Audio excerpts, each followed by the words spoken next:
Tio, I want to talk a little bit about this weekend. We have some unbelievable basketball games on Saturday, starting with the greatest rivalry in all of college athletics. That is North Carolina at Duke. You're a reformed ACC guy, so you are now just a Mountain West and Big East guy. I think you are officially anti-ACC, but you're never going to be able to shake those ACC roots.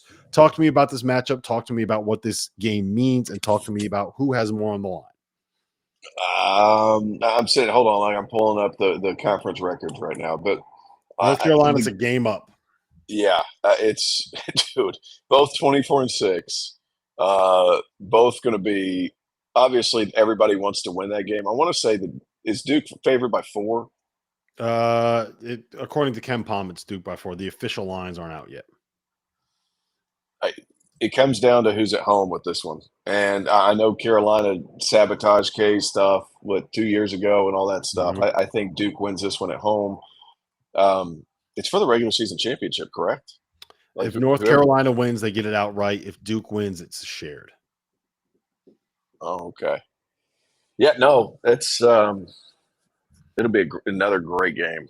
It'll be another great game. And really the two, I hate to even say this, but I'm biting my lip, the two premier teams in that conference and have been forever. And after that, it's Clemson and God knows what else. But that's the best way the ACC can close the season with those two teams. So which team has more on the line? I think, what'd you say, Duke? If Duke wins it? No, if Carolina wins it, they get it Carolina wins it. They have the outright ACC regular season title. Yeah, that's correct.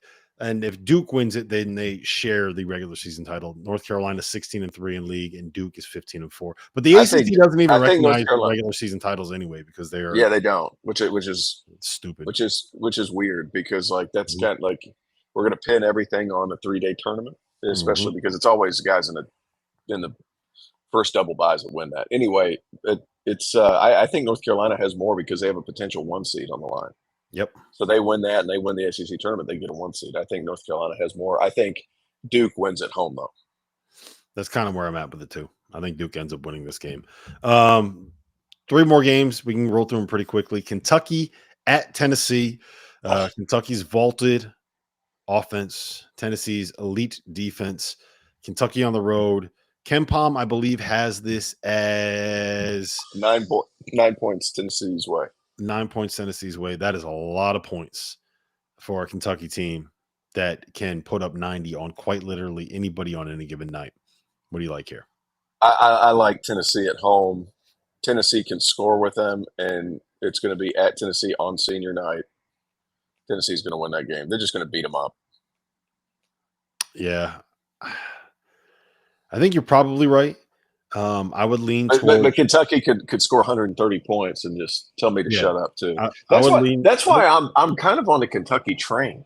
Like even with them not being able to guard, like there's not many teams that can put up 110 points. Well, and I had this argument with someone the other day, right?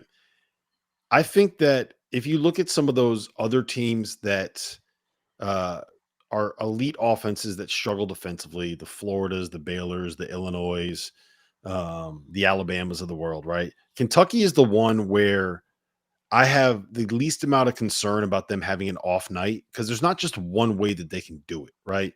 Rob Dillingham can go nuts. Reed Shepherd could go nuts. Antonio Reeves could go nuts.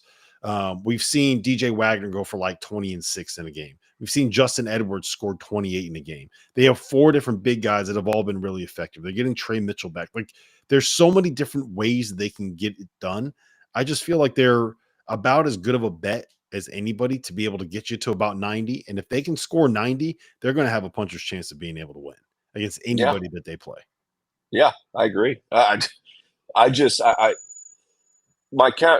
if your offense is elite, and it's kind of weird because I'm kind of saying the exact opposite for Alabama. So I'm kind of going against the grain.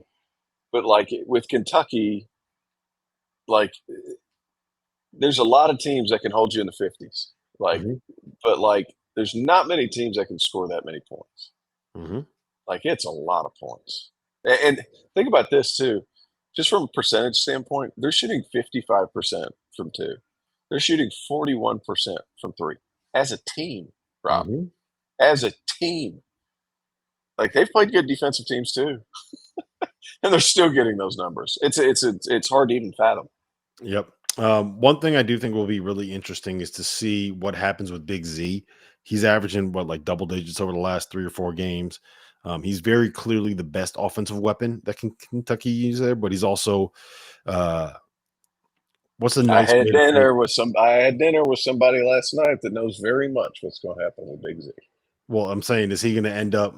How much is he going to end up playing here? If I'm Cal, I think that this is the perfect game to try to get Z about 30 minutes and see if you can toughen him up a little bit. See if he can kind of figure it out as you head, because you're playing with house money. It's at Tennessee.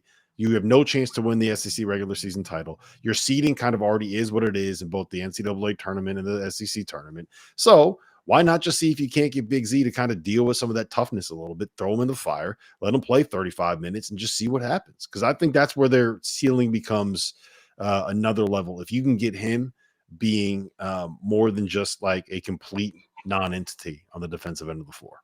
Yeah, agreed. Throw him in there. Yep. Houston at Kansas. What do you like there? I thought Houston had already played at Kansas. I'm sorry, Kansas at Houston. I'm an idiot. Houston. Yeah. Houston. Yeah, that's kind of where I'm at with it too. Yeah, Houston. I would be shocked if Kevin McCullough plays. I have no inside info on that. I'd just be shocked if Bill Self, knowing that he's kind of banged up and dealing with it. You got the Big 12 tournament, NCAA tournament coming. Why would you play him? Yeah. There's nothing for you to do. It's already the worst Big 12 season you've ever had before in your life. Last one. Villanova is playing their self-defined Super Bowl at home at the Wells Fargo Center on Saturday afternoon against Creighton. I'm old enough to remember when their Super Bowl was a national championship game. I said the same thing. Can Villanova win the Super Bowl? Are they going to get this done? Are they going to dance? It just made me feel gross all the way through. The entire thing made me feel gross. I think Creighton could beat them there. It's tough to win at Villanova. It doesn't matter who's there, who the coach is. I think this is a game that the matchup to watch is Kalkbrenner and Dixon. I just feel like Creighton's just really good, man. I would probably pick Creighton. Yeah, and I don't feel good about it. Yeah, Villanova won at Creighton earlier, and yeah, look, I don't care. Yeah, you said it. The big thing is that Villanova is able to, like, they love dribbling into those post ups and try to do those isolations, and it kind of takes away what Creighton wants to do defensively in terms of running people off the line. And Eric Dixon shooting pulls Ryan Kalkbrenner away, but it's Creighton. It's Villanova. I'm going with Creighton. T.O., it's been a pleasure, man. We're going to go run this interview with Jim Root, and I will let you get to your San Diego State shoot-arounds, your Boise State shoot-arounds. Great seeing you, man, and hopefully you can throw this thing on mute so you don't have to listen to the sultry tones of Jim Root's voice. I'll see you, bud. See you, man.